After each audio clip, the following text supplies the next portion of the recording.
وآله وبركاته والسلام سلام قبل الكلام. السلام عليكم ورحمة الله وبركاته. الحمد لله رب العالمين، والصلاة والسلام على أشرف الأنبياء والمرسلين وإمام المتقين وعلى آله وأهل بيته وصحبه أجمعين. أشهد ونشهد أن لا إله إلا الله وحده لا شريك له، وأشهد ونشهد أن محمدا عبده ورسوله لا نبي بعده.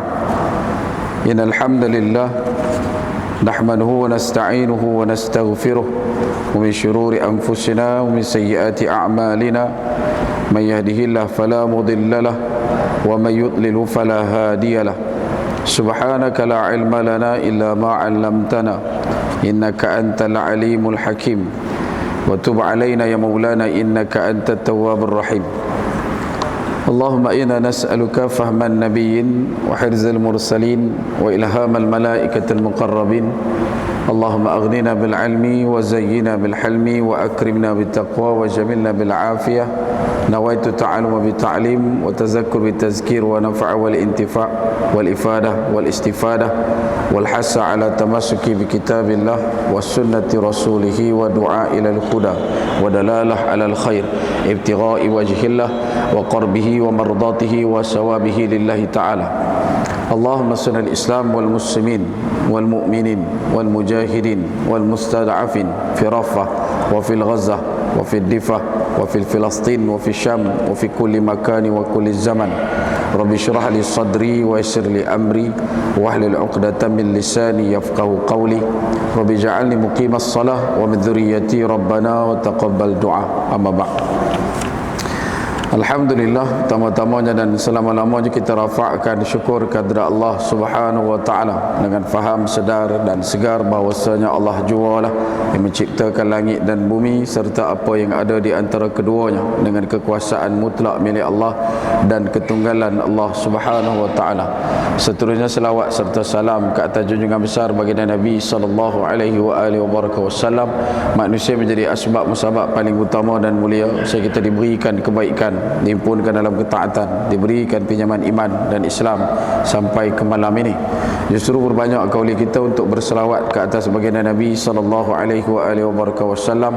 Moga-moga dengan memperbanyakkan selawat menjadi asbab kita didudukkan, dibangkitkan bersama baginda Nabi sallallahu alaihi wasallam di akhirat kelak insya-Allah. Allahumma salli ala sayyidina Muhammad wa ala ali sayyidina Muhammad kama sallaita ala sayyidina Ibrahim wa ala ali sayyidina Ibrahim wa barik ala sayyidina Muhammad wa ala ali sayyidina Muhammad kama barakta ala sayyidina Ibrahim wa ala ali sayyidina Ibrahim fil alamin innaka Hamidun Majid. Baik. Tuan-tuan sedang hadirin muslimin mukminin rahimakumullah sekalian. InsyaAllah pada malam ini bagi mengisi ruang iktikaf dan menantikan masuknya waktu isyak bersama dengan tuan-tuan yang dimuliakan Allah Subhanahu wa taala sekalian, kita bakal sambung perkongsian kita daripada kitab Kaifa Nad'u Ilal Islam. Pada malam ini tajuk kecilnya adalah perkara berkaitan risalah baginda Nabi sallallahu alaihi wasallam.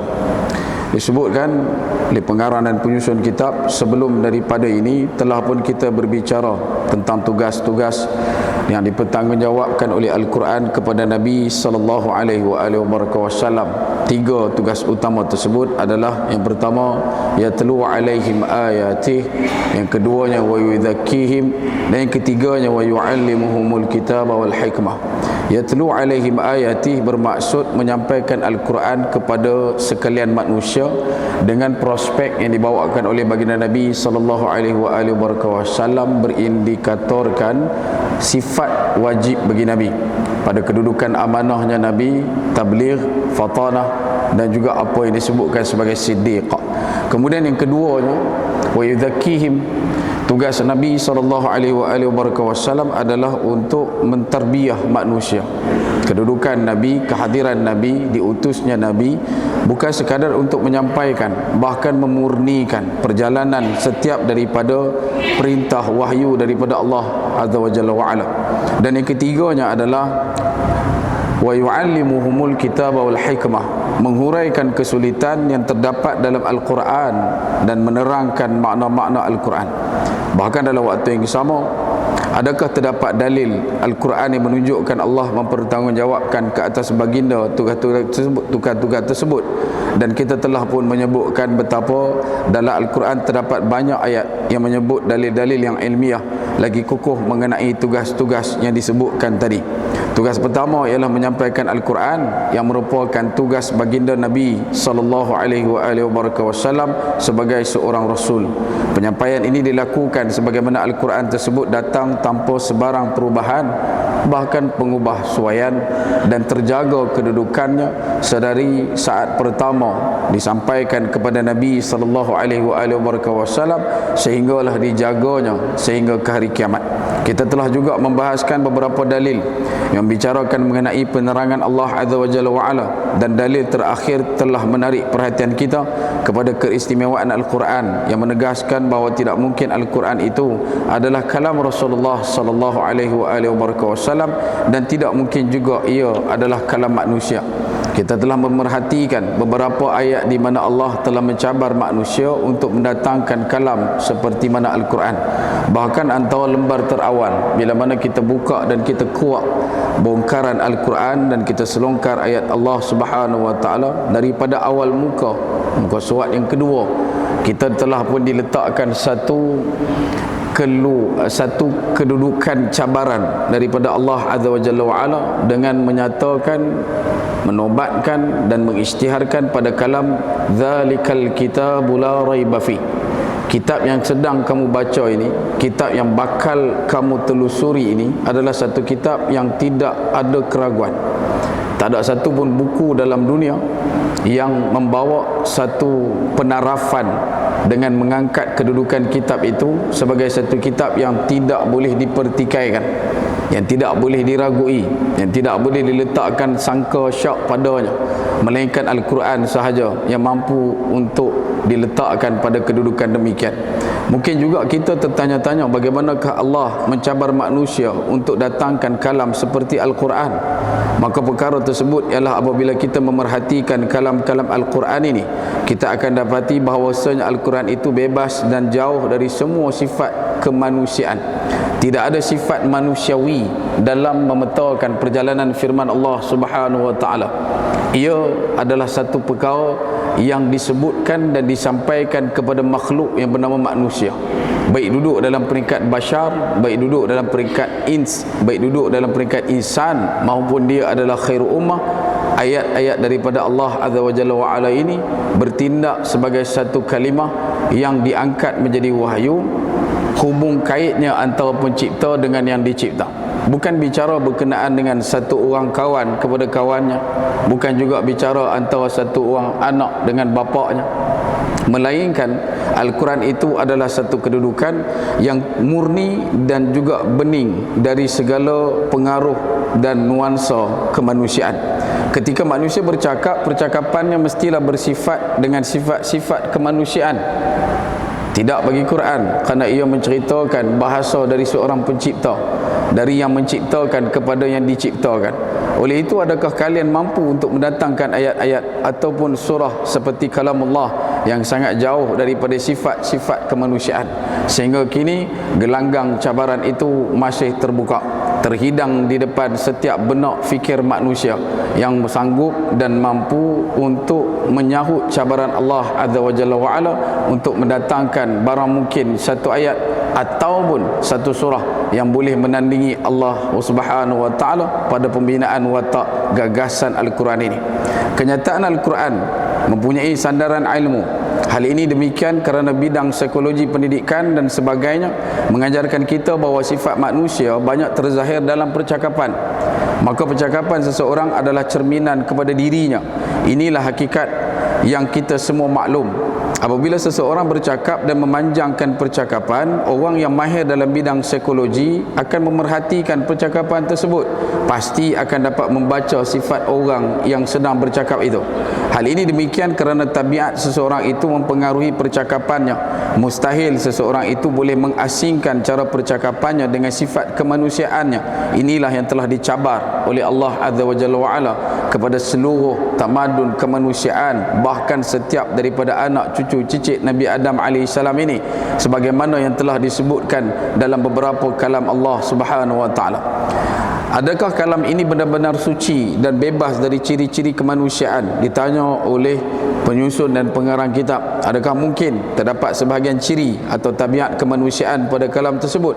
Maka ditunjukkan kepada kita beberapa contoh yang mudah capai dan mudah untuk kita gapai.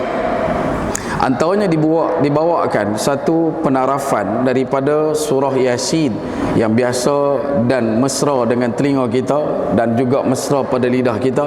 Wa ayatul lahumul ardul maitatu ahyaynaha wa akhrajna minha habban faminhu ya'kulun waj'alna fiha jannatin min nakhilin wa a'nabin wa fajjarna fiha minal uyun liya'kulu min thamarihi wa ma 'amilathu aydihim afala yashkurun subhanalladzi khalaqal azwaja kullaha mimma tunbitul ardu wa min anfusihim wa mimma la ya'lamun wa ayatul lahumul lailu laslakhu minhu an-nahara fa idahum mudlimun wasyamsu tajri limustaqarrin laha dzalika taqdirul azizil alim wal qamara qaddarnahu manazila hatta 'ada kal urjunil qadim la syamsu yanbaghi laha an tudrika al qamara الليل سابق النهار وكل في فلك يسبحون وآية لهم أنا حملنا ذريتهم في الفلك المشحون وخلقنا لهم من مثله ما يركبون وإن نشأ نغرقهم فلا صريخ لهم ولا هم ينقذون.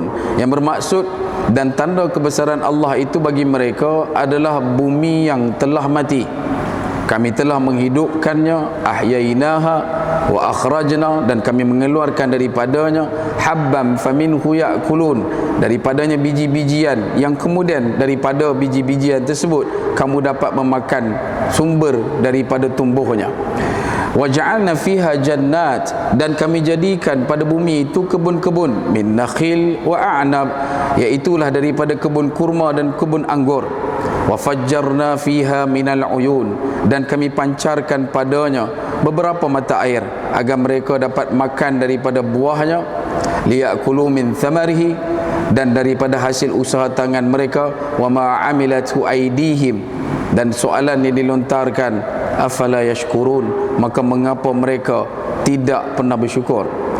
Subhanalladzi khalaqal azwaj, Maha suci Allah yang telah menciptakan semua berpasang-pasang, duduk dalam keadaan baik apa yang tumbuh di bumi atau juga daripada kedudukan mereka sendiri maupun apa yang mereka tidak ketahui.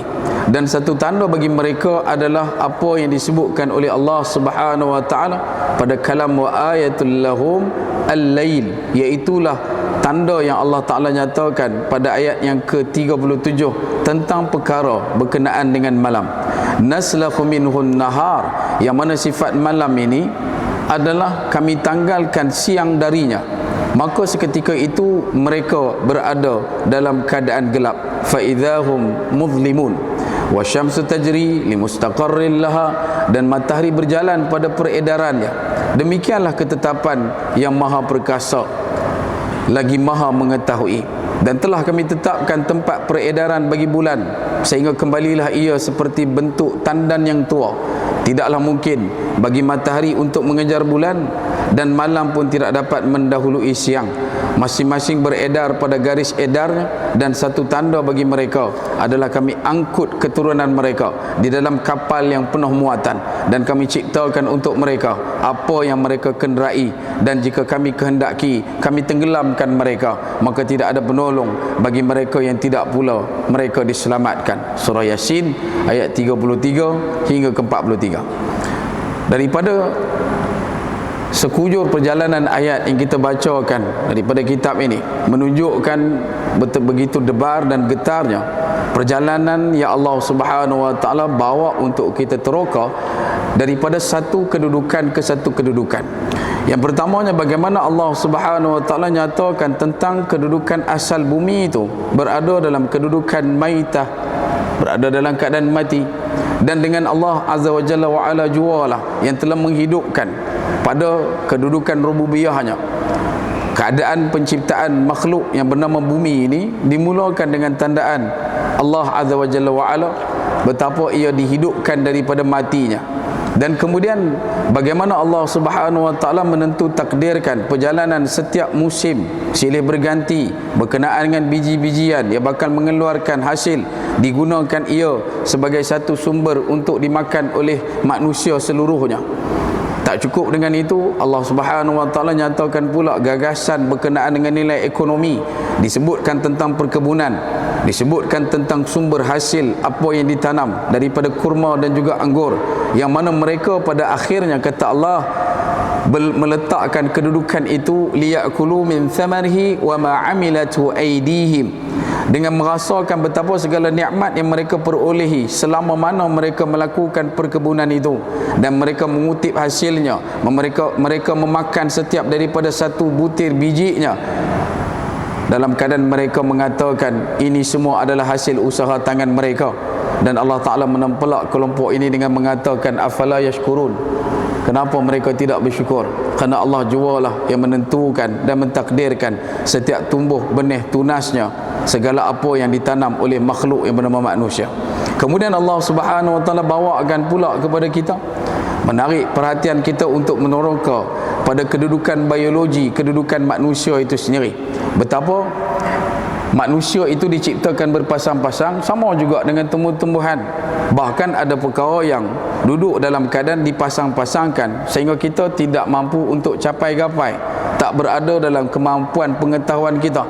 Sedangkan itu semua telah Allah Ta'ala maktubkan pada jaminan kalimah khalaqal azwaja kullaha. Dan kemudian Allah Ta'ala nyatakan pula berkenaan dengan peristiwa ataupun fenomena kosmologi, apa yang disebutkan wa ayatul lahumul lailu naslakhu minhun nahar, bagaimana Allah Ta'ala tunjukkan kepada kita isyarat tanda penciptaan makhluk yang bernama malam, naslakhu minhun nahar, yang Allah Ta'ala tanggalkan siang daripada kedudukan malam itu, sehingga menyebabkan tiada cahaya terang benderang yang menerangi perjalanan malam manusia dengan segera faizahum mudlimun, duduk dalam keadaan berada dalam kegelapan.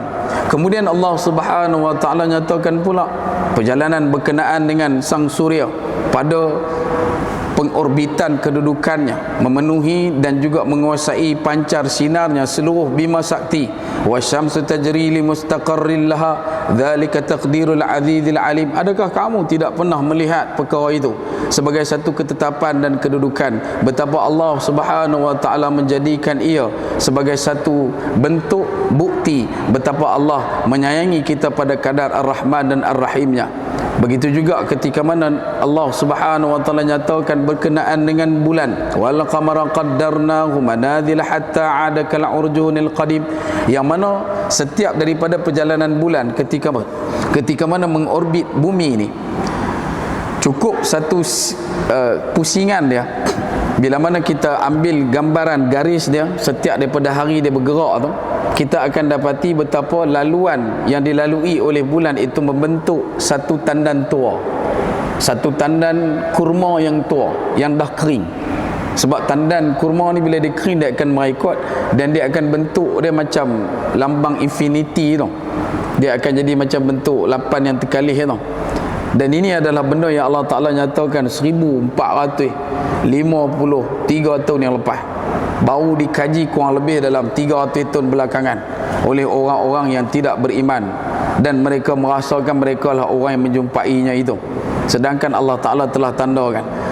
Kemudian Allah Subhanahu wa taala bawakan pula satu pengkisahan berkenaan dengan arkeologi berkaitan dengan sejarah umat manusia yang diletakkan pada peristiwa banjir besar Nabi Nuh alaihi salam berlaku pada keturunan kelima selepas daripada Nabi Allah Adam alaihi salam, Nuh bin Mikhlail bin Matushadah bin Kinan bin Anwas bin Sith. Kedudukan ahli sejarah ketika mana mereka melakukan dating ataupun pentarikhan bilakah datangnya Nabi Adam alaihi salam ke bumi, dan berapakah jauhnya waktu beza antara Nabi Adam sampai kepada Nabi Nuh alaihi salam. Antara catatan yang ramai yang diambil oleh ramai pihak oleh ahli sejarawan adalah ada satu penempatan ataupun kota lama yang berada di satu tempat bernama Jericho, dekat dengan Nazaret hari ini, belah dalam Palestin. Kota tersebut adalah kota yang ditandai sebagai kota paling lama di dunia. Sebab bila dibuat carbon dating, kota tersebut memiliki dua potensi utama. Yang pertama, kota tertua di dunia. Yang kedua adalah kota yang terendah di dunia. Buat kota tapi kedudukannya tu paling rendah di dunia. Dan usia kota tersebut adalah cacahannya 10,000 tahun. 10,000 tahun yang lepas. Bila diukur balik, ia agak bersesuaian kerana ditandakan juga Nabi Adam AS berkemungkinan besar diturunkan ke muka bumi 8,000 tahun sebelum daripada Nabi Isa AS. 8,000 tahun sebelum Grigori, ataupun yang lebih mudah ramai orang duk sebut Masihi. 8,000 tahun sebelum Masihi adalah Nabi Adam AS. Fasa Nabi Adam sampai ke Nabi Nuh adalah sejauh 1,600 tahun. 1,600 tahun. Daripada banyak dapatan, dan kita buat semak silang antara semuanya, kita dapati 1,600 tahun itu adalah yang bersesuaian. Dan dahsyatnya pula, Nabi Adam AS diturunkan ke bumi ini dengan dua perkara yang besar. Selain daripada apa yang disebutkan syariat Nabi Adam AS, ada dua. Yang pertama, ilmu. Yang kedua, alami ataupun pengalaman. Ilmu Nabi Adam berdiri pada kalam wa 'allama Adam al-asma'a kullaha. Dalam kaedah pedagogi disebutkan sebagai santia sakra.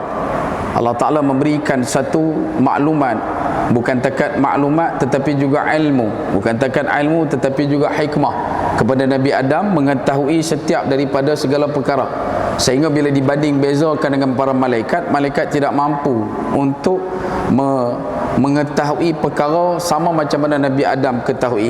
Dan sebab itulah ketika Nabi Adam diturunkan, tidak mengambil masa lama untuk menjalani kehidupan seperti seorang muslim yang biasa pada kadar keperluan yang telah Allah Ta'ala perintahkan itu. Dan bukanlah Nabi Adam turun dalam keadaan tak tahu apa. Nabi Adam turun dalam keadaan sudah ada kemampuan faham dan juga pengetahuan tentang apa yang perlu dilakukan untuk terus hidup. Sebab tu dalam bab pembinaan watak pakaian, buat rumah, cara makan, penyembelihan, semua telah ditandakan dalam pengetahuan Nabi Allah Adam AS.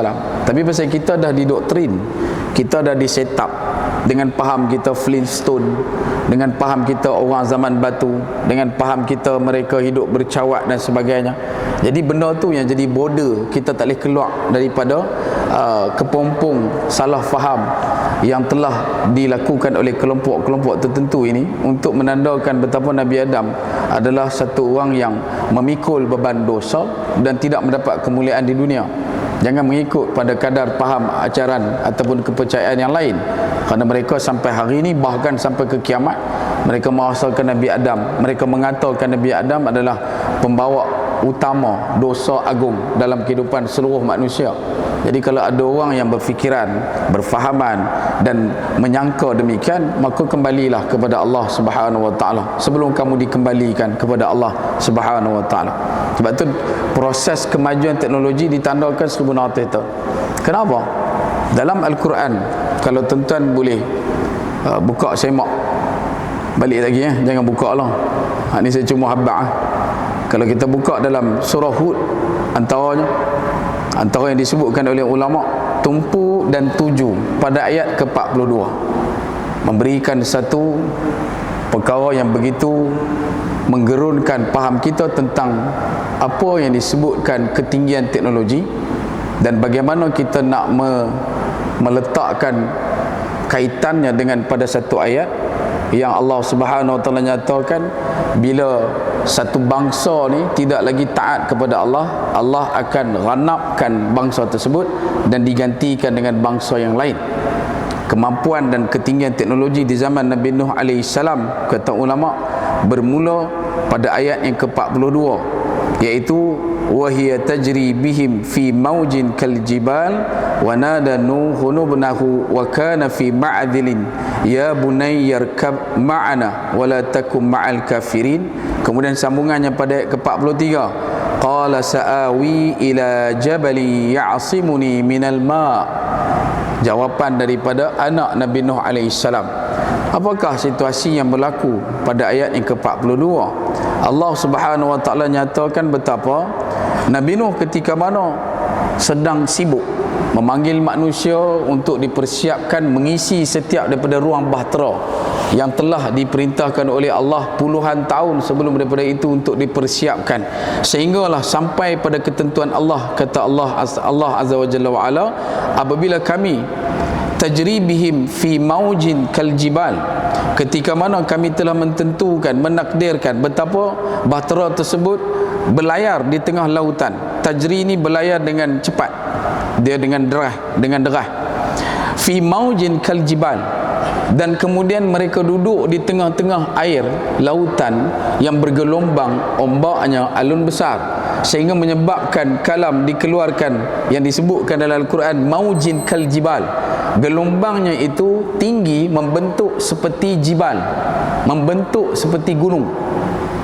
Kalau takat kita cerita bab laut, pi tengah laut, dia punya alun dia naik itu, gelombang dia naik itu, yalah dia naik tinggi lagu tu je. Yang ni nak abang kata gelombang terlalu kuat dengan angin yang meribut pada waktu itu, sehingga menyebabkan angkat air pada gelombang yang meninggi itu berbentuk seperti mana gunung. Kita duduk tepi laut jarang jumpa. Tanya dekat kawan-kawan kita hak kerja oil and gas, bukan hak yang oil and gas dekat Shell hak kita ni, bukan Caltex sini, no, tengah laut no, hak Cerigali no. Bila main ribut tengah laut, dia punya laut tu dia akan nampak dia naik bergelombang tinggi, dia akan membentuk seperti mana gunung. Itu tidak mengapa. Dalam kajian disebutkan itu adalah kunci dia. Nak abang kata bahtera Nabi Nuh dah ada tengah laut dan waktu tu gelombang penuh dan ribut cukup kuat. Tetapi yang lebih mendebarkan adalah bila mana Nabi Nuh alaihissalam menyebutkan, memanggil anak dia pada kalam yang Allah Ta'ala angkat dalam Al-Quran, wa nada Nuh, dan diseru akan Nabi Nuh alaihissalam. Nada munadi, Nabi Nuh alaihissalam memanggil anak dia, duduk tengah laut, ribut tengah kuat, gelombang punya tinggi, membentuk seperti mana gunung. Dalam keadaan yang begitu ribut seperti itu, keadaan yang begitu dahsyat seperti itu, Nabi Nuh alaihissalam masih lagi ada peluang, ruang. Wa nada Nuh, iaitu Nabi Nuh alaihissalam memanggil abnah, memanggil anak dia. Ulama bila buka ayat ini, ketika syarahkan ayat ini, mereka menjadi tidak keruan kerana teknologi apa yang dipakai oleh Nabi Nuh alaihissalam yang boleh panggil anak dia di tengah-tengah lautan, sedangkan anak Nabi Nuh berada di mana?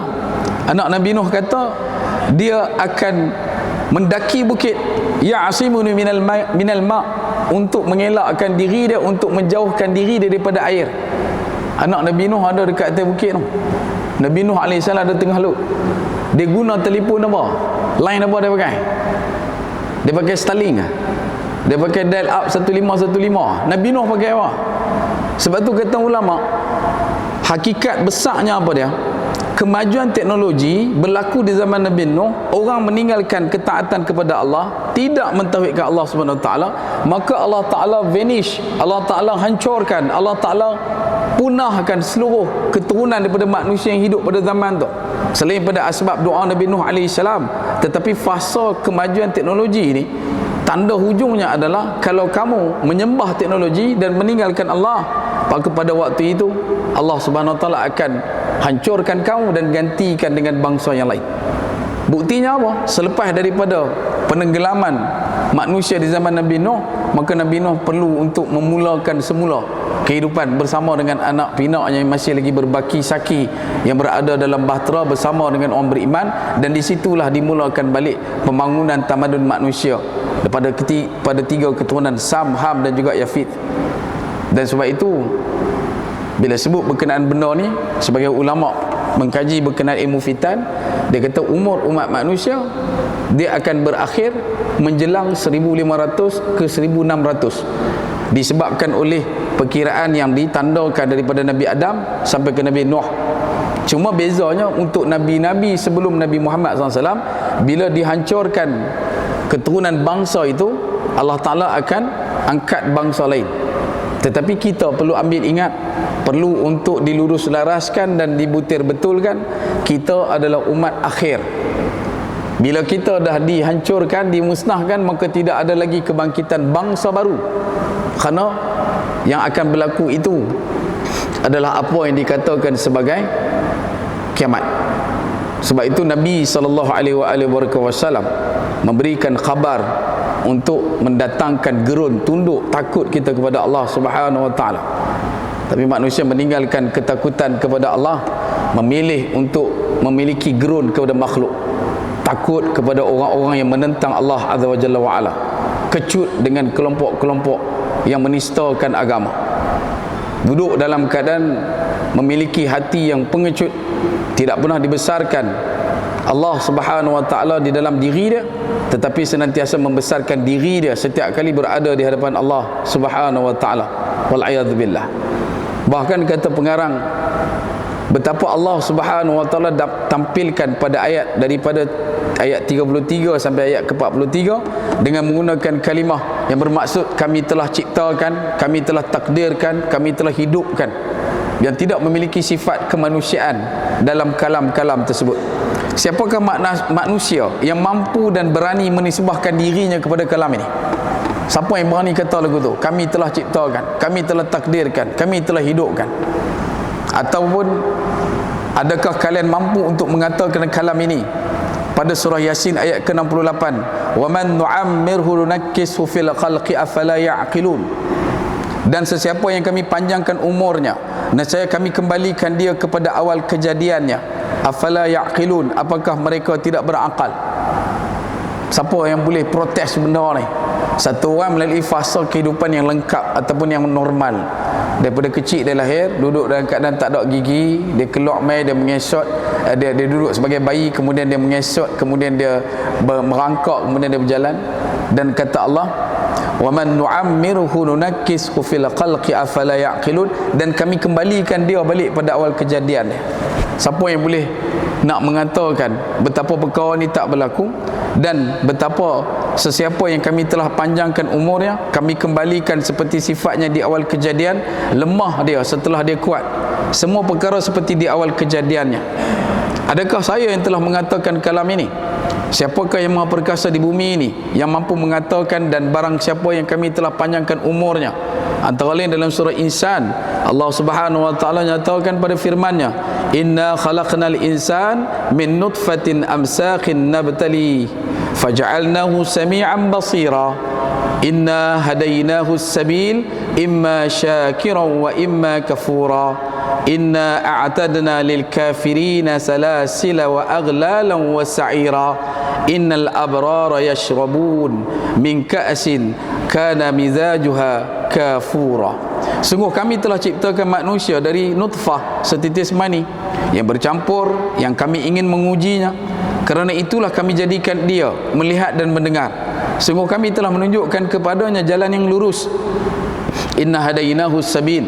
Ada yang bersyukur, imma syakira wa imma kafura, dan ada juga yang menutup diri daripada beriman.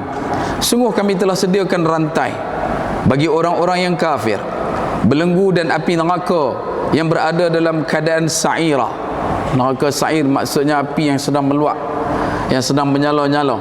Sungguh orang yang berbuat kebajikan akan minum dari gelas yang campuran airnya adalah kafura, iaitulah kafur. Lihatlah dengan akal kalian yang bebas dan juga terlalu mengikat pada tumpuan logik dan relevanisasi, benda yang masuk akal. Kelompok yang masih lagi berdaki dengan daki-daki dahriyun, masih lagi ada sifat materialisme dalam jiwa mereka. Lihatlah ayat ini, tengoklah ayat ini, bongkarkan ayat ini. Bahkan setiap daripada mereka yang mampu mengatakan kalam ini, adakah ia mampu untuk menyatakan demikian pada pengetahuan dia? Dia bercanggah dengan hakikat kelemahan manusia, sedangkan kalam tersebut suci daripada sifat kemanusiaan. Adakah mampu untuk kita sebutkan sesungguhnya kami telah menciptakan manusia dari setitis mani? Bukan bicara berkenaan anak, bukan cerita bab cucu, bukan cerita berkenaan dengan pasangan, tapi seluruh keturunan manusia tu Allah Ta'ala tandakan kami telah ciptakan manusia daripada setitis mani. Adakah saya yang telah menciptakan manusia? Adakah mana-mana raja pada zaman dahulu maupun sekarang mampu untuk mengatakan kalam seperti ini? Bahkan dalam surah Al-Hajj Allah Subhanahu wa taala nyatakan, ya ayyuhan nas in kuntum fi raibin minal ba'th fa inna khalaqnakum min turab thumma min nutfah thumma min 'alaqah thumma min mudghah mukhallaqah wa ghairu mukhallaqatin linubayyana lakum wa nuqirru fil arham ma nasha'u ila ajalin musamma thumma nukhrijukum tifla thumma litablughu ashuddakum wa minkum man yutawaffa wa minkum man yuraddu ila ardhalil umur likay la ya'lama min ba'di ilmin shay'a wa tara al-ard hamidatan fa idza anzalna 'alayha al-ma' ihtazzat wa rabat wa ambatat min kulli zawjin bahij. Wahai manusia, kata Allah yang bermaksud, jika kamu meragui kebangkitan, kalau kamu duduk dalam keadaan raib minal ba'th, kamu merasa ragu tentang dibangkitkan manusia itu, maka sesungguhnya kami telah jadikan kamu dari air, daripada tanah, daripada debu tanah. Kemudian kami jadikan kamu selain daripada tanah, kami jadikan kamu daripada air mani. Kemudian daripada segumpal darah alaqah. Kemudian daripada segumpal daging yang kemudian sempurna kejadiannya dan yang tidak sempurna kejadiannya, agar kami jelaskan kepada kamu dan kami tetapkan kamu di dalam rahim sebagaimana kehendak kami sampai waktu yang telah juga kami tetapkan. Kemudian kami keluarkan kamu, menjadilah kamu seperti mana yang dipanggil sebagai bayi. Kemudian kamu sampai kepada umur dewasa, dan di antara kamu ada yang diwafatkan, dan di antara kamu ada yang dikembalikan pada usia yang sangat tua, sehingga dia tidak mengetahui lagi apa yang telah diketahuinya, dan kamu lihat bumi ini kering. Kemudian apabila kami telah turunkan air padanya, hiduplah bumi ini dan menjadi subur dan menumbuhkan pelbagai pasangan tumbuhan yang indah. Maka bertanya kembali pada diri kita dengan berpegang teguh kepada neraca ilmiah, bagi kelompok yang terlalu mengikat kemampuan iman hanya pada dangkal fikiran, mengikut pada neraca keilmuan yang manusia miliki, adakah mungkin bagi seorang manusia untuk berkata dengan demikian, walau apapun pangkat dia, untuk mengucapkan ayat seperti ini? Zaman semakin beredar dan telah banyak perkataan yang keluar dari mulut pemerintah serta raja-raja. Namun adakah anda pernah mendengar salah seorang daripada raja-raja maupun pemerintah yang mampu untuk mengatakannya, sama ada mereka dari zaman dahulu ataupun zaman sekarang ataupun zaman yang akan datang, yang mana seorang manusia tidak akan mampu untuk menghilangkan sifat kemanusiaannya, seperti dia mencabut selendang dari tubuh kemudian dia mengatakan bahawa dia adalah pencipta, lantas dia menghamburkan kata-kata tadi? Tidak ada sebarang manusia, baik dalam perjalanan sejarah yang lampau maupun pada zaman kini yang semakin melampau, ataupun pada zaman di hadapan yang belum lagi kita tahu, tak ada siapa yang pernah berani, mampu ataupun akan boleh menyebutkan kalimah tentang penciptaan manusia seperti mana yang telah Allah Subhanahu wa taala gagaskan dalam Al-Quran.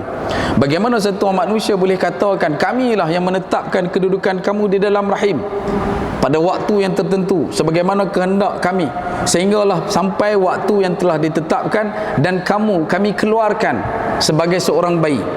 Kemudian kamu sampai kepada umur dewasa, dan di antara kamu ada yang diwafatkan dan ada di antara kamu dikembalikan pada usia yang sangat tua, yang mana yang berada di kedudukan yang sangat tua ini, bahkan sebahagian daripada mereka sehingga tidak tahu apa lagi yang ada pada keliling kelalangan, sampai nyanyuk fikir dia. Disebutkan dengan begitu teliti dan spesifik, jelas, dan tak ada seorang yang akan mampu untuk mengatakan demikian. Dan kita beri ruang kepada azan dan akan kembali selepas daripada azan, insya-Allah.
Tuan-tuan sedang hadirin muslimin mukminin rahimakumullah sekalian, saya mohon untuk dipenjakkan waktu pembinaan salat isyak kita bagi saya menghabiskan perkongsian pada malam ini. Dalam sekalian banyaknya ayat Allah Subhanahu wa taala yang memberikan penyataan kepada kita betapa Allah jualah yang menciptakan, Allah jualah yang mematikan, Allah jualah yang menghidupkan. Maka tidak dapat tidak kita sebagai manusia akan mengaku betapa tidak mampunya kita untuk memiliki karakter percakapan ataupun perkataan yang demikian. Kerana pada kedudukan makhluk kemanusiaan ini, dia tidak akan mampu untuk mengatakan demikian. Bahkan Allah Subhanahu wa taala juga memberikan imbalan, perumpamaan pada waktu yang lampau. Beberapa Fir'aun yang hidup pada zaman dahulu, mereka secara bohong dan dusta cuba untuk mengacah-acah diri mereka menduduki singgah sana ketuhanan. Salah seorang daripada sekalian ramainya Fir'aun pada waktu dulu cuba meniru gaya bahasa ketuhanan. Antara yang disebutkan, difirmankan Allah dalam surah Al-Qasas ayat yang ke-38, Wa qala Fir'aun ya ayyuhal mala'u ma 'alimtu lakum min ilahin ghairi fa'auqid li ya Haman 'ala at-tin faj'al li sarhan la'alli atalli'u ila ilahi Musa. Dan berkatalah Fir'aun, ya ayyuhal mala', wahai pembesar kaumku, ma 'alimtu lakum min ilahin ghair, aku tidak mengetahui adanya Tuhan bagimu selain aku. Fa'auqid li, maka bakarlah wahai Haman, ya Haman, ala tin, tanah liat untukku. Maka bakarlah wahai Haman, tanah liat untukku. Faj'al li, kemudian buatlah bangunan, sarhan la'alli, yang tinggi untukku, semoga aku dapat naik melihat Tuhan Musa. Perkataan ini yang disebutkan oleh Fir'aun kepada menterinya, pembantunya, iaitu Haman, untuk membina satu bangunan yang tinggi, kerana terpukul dengan perkataan Nabi Musa alaihissalam yang menyatakan betapa Allah subhanahu wa ta'ala adalah yang maha tinggi. Subhana rabbiyal a'la. Kalam ini dinukilkan oleh Allah untuk menunjukkan kata-kata Fir'aun. Tidakkah anda perhatikan bagaimana kalam Fir'aun ini mendustakan dakwaannya sendiri? Aku tidak mengetahui adanya Tuhan bagimu selain aku, kata Fir'aun.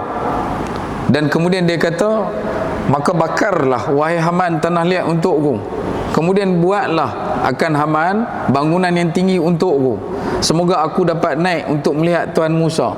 Ayat ini menunjukkan kebodohan dan juga lemah rentanya satu makhluk yang mengaku dirinya sebagai raja dan mengangkat dirinya sebagai Tuhan kepada seluruh manusia di waktu tersebut. Mula dia katakan dirinya adalah satu orang yang memahami kedudukan tidak ada Tuhan selain daripada diri dia. Tetapi lepas pada tu betapa lemahnya dia minta kepada Haman untuk bakarkan tanah untuk dia. Nampak dia punya sifat kemangkakan dia tu, kejahanaman dia tu. Nak abang kata betapa memang mangkak betul. Dia punya sifat bodoh dia tu, dusta dia. Itu pun ramai juga mengikut, ramai yang masih lagi menurut sifat kefiraunan itu, mengangkat diri sebagai ketuhanan. Bahkan tak cukup dengan itu, dia sebut pula selepas bakar tanah tu, tolong buat bangunan untuk dia. Padahal Allah Azza wa Jalla wa Ala Al-Khaliq yang menciptakan, bukan berdiri pada sifat minta makhluk untuk disandarkan segala bentuk kebergantungan. Allah As-Samad, Allah kemuncak kepada semua kebergantungan makhluk padanya. Perkataan semoga ataupun berharap, siapa yang menggunakan? Moga-moga ni siapa duk guna?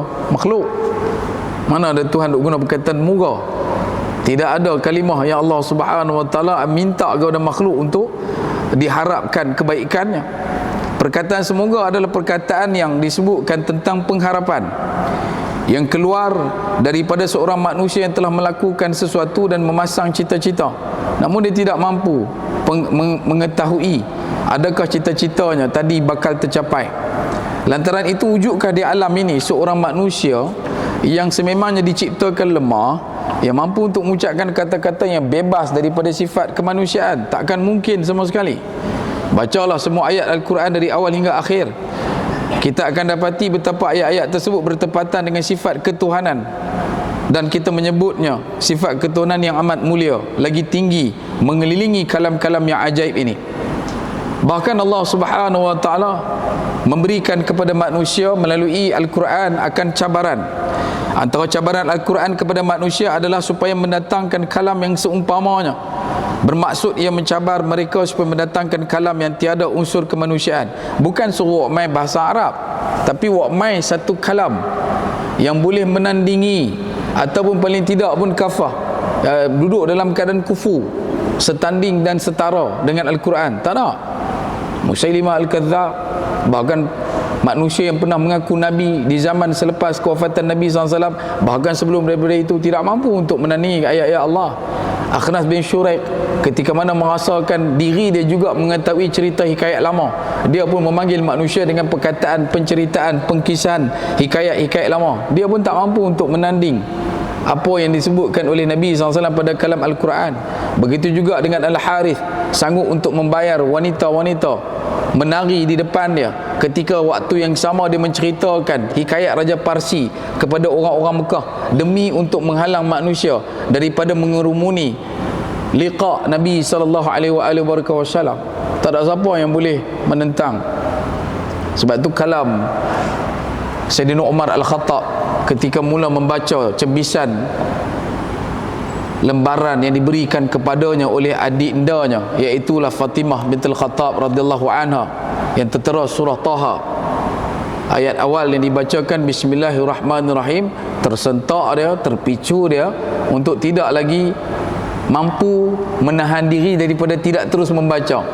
Sebab Bismillahirrahmanirrahim adalah satu ungkapan yang tidak mampu untuk diperhalusi oleh mana-mana manusia pada waktu itu. Dan dalam masa yang sama, satu cabaran yang disebutkan itu, betapa manusia ini juga dicabar untuk mencari satu ayat Al-Quran yang mempunyai ciri-ciri kalam manusiawi. Pasti tidak akan menjumpainya. Tidakkah ini adalah satu dalil ilmiah yang meyakinkan, dalil menunjukkan tugas pertama pengutusan Nabi adalah yatlu alaihim ayati, menyampaikan Al-Quran kepada manusia sebagaimana ia turun, tanpa sebarang penambahan ataupun pengurangan. Yang terakhir tuan-tuan, pada malam ini, maka saya katakan kepada semua saudara saya, sama ada yang Islam maupun yang bukan Islam, ini bicara berkenaan dengan kebenaran, bertembung dengan kegelapan, kezaliman, kejahilian. Dia bukan bicara berkenaan dengan tautan keimanan semata-mata. Al-Quran diturunkan untuk disampaikan sebagai rahmat lil alamin oleh Nabi yang juga mendapat gelar yang sama, rahmatan lil alamin, yang diberikan nobat panggil Sayyidil Alamin. Nabi adalah Nabi kepada dua jenis manusia, dua jenis umat. Yang pertama umatul da'wah, yang kedua umatul ijabah. Abshiru li ummatil da'wah, ummatil ijabah. Berita gembira untuk umat-umat yang telah diijabahkan keimanan mereka, iaitulah kita. Dan begitu juga untuk orang yang belum lagi beriman, tafadhal, silakan beriman. Datangkan tampilan segala perkara yang mampu untuk kamu nafikan Al-Quran, kerana Al-Quran ini diturunkan juga untuk kamu teroka dan kamu telusuri setiap daripada baik bicara kebaikannya. Sekarang ini kita sedang berbincang dan berdiskusi untuk mencari satu benda, iaitu kebenaran, al-haq. Perhatikan ayat-ayat yang telah kita sebutkan tadi dengan teliti, dan saya akan ada satu rasa untuk kita melihat bahawa ia adalah satu kenyataan yang bersifat ilmiah, bukan satu perkara yang bersifat terkuntang-kanting ataupun penyampaiannya duduk dalam keadaan bergentayangan, tidak membumi dalam realiti kehidupan. Wahai saudaraku, seorang yang hidup pada kurun ke-20 takkan mampu untuk mengikuti gaya bahasa seorang yang hidup pada kurun ke-10. Hal ini demikian kerana orang yang hidup zaman sekarang telah dididik dengan kehidupan manusiawi zaman ini. Kita tak boleh nak bercakap macam orang yang duduk waktu dulu. Orang waktu dulu tak boleh cakap pada waktu yang sebelum pada tu. Adalah mungkin dalam fasa beberapa dekad, ya mungkin. Tapi kalau ceritanya berkenaan dengan beza banding 10 abad, 20 abad, susah kita nak kekal memiliki potensi meniru gaya bahasa orang-orang yang hidup di zaman lampau. Kalaupun boleh, orang itu adalah bersifat yang tidak alami, dia mesti bersifat berlakon. Nak berlakon boleh kan? Yang kata hidup nak sembang berpantun ke apa tu, time berlakon boleh Tapi kalau nak cerita dalam urusan seharian, tak boleh. Sama juga dengan orang yang bersifat santai ketika bercakap dengan orang yang bersifat serius. Percakapan mereka tidak menunjukkan mereka mampu untuk mengubah situasi karakter dia bang. Orang yang relax dia cakap cara relax, dia tak boleh nak paksa diri dia untuk cakap serius. Orang yang serius dia akan cakap serius, dia tak boleh paksa diri dia untuk cakap santai. Melainkan ada satu dekat situ garis nipis dia apa dah berlakon.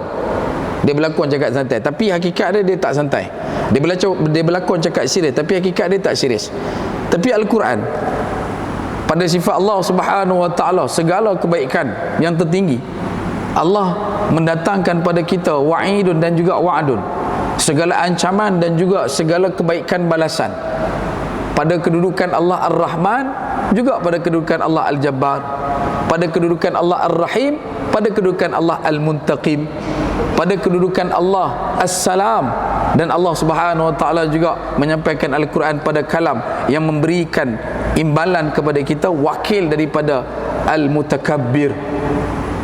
Dan ini bukan lakonan, ia datang daripada sifat Allah Subhanahu wa taala yang memang melekat pada zat Allah Subhanahu wa taala tanpa tercerai pun. Dan ini yang kita nafikan dan yang kita isbatkan pada kalam syahadah kita, la ilaha illallah. Bukan sekadar tiada Tuhan, tetapi tiada yang memberikan kecukupan melainkan Allah, tiada yang memberikan kesembuhan melainkan Allah, tiada yang mengkayakan melainkan Allah, tiada yang memperkasakan melainkan Allah, tiada yang menghilangkan kegelisahan melainkan Allah. Itulah yang disebutkan pada nafi dan isbat. Sebab tu kita sebut kata absyiru li ummatil ijabah, berita gembira untuk hamba Allah, umat-umat Nabi yang berada dalam nilai keimanan. Jadi tuan-tuan, itu yang terakhir daripada kita sebelum kita sambung perkongsian pada pertemuan yang akan datang. Dan disebutkan oleh penyusun pengarang yang terakhir pada hujung perenggan itu, bagaimanakah saya boleh mengatakan bahawa ayat-ayat ini adalah kalam Muhammad sallallahu alaihi wasallam? Bagaimanakah baginda Nabi SAW boleh memberi kata-kata ancaman terhadap dirinya sendiri? Oleh itu, ini adalah dalil yang telah Al-Quran pasakkan dalam akal ilmiah, iaitu dalil mengenai tugas Nabi untuk menyampaikan Al-Quran sebagaimana ia turun kepada baginda Nabi SAW, tulus disampaikan pula kepada kita pada rekod wibawa dan kredibiliti, integriti para ulama terdahulu, disinggah dan disinambungkan pada mata rantai tabi'in, salafus salih di zaman para sahabat, sehinggalah kepada bermudik pangkalnya ke hulu asal Nabi sallallahu alaihi wasallam. Sebab itu tuan-tuan, yang tu saja untuk pada malam ini. Kutip hikmah daripada apa yang saya kongsikan: reduk pohon di tepi rumah, cabut ubi sampai ke akar. Kalau hidup mendapat hikmah, selaut garam terasa tawar. Kalau ada kebaikan, mohon tolong sebar-lebarkan. Kalau ada keburukan, mohon tolong jauhkan. Bak kata pepatah, sedap makan dikunyah-kunyah, sedap kata diulang-ulang. Akhir kalam, sekecil-kecil ikan pasti ada isinya, sebesar-besar ikan pasti ada tulang. Aku liqauli hadha astaghfirullahal adzim li wa lakum wa lisairil muslimin wal muslimat wal mu'minin wal mu'minat fastaghfiruh fa yafadhal mustaghfirin. Wassalamu alaikum warahmatullahi taala wabarakatuh. Wallahu taala a'lam.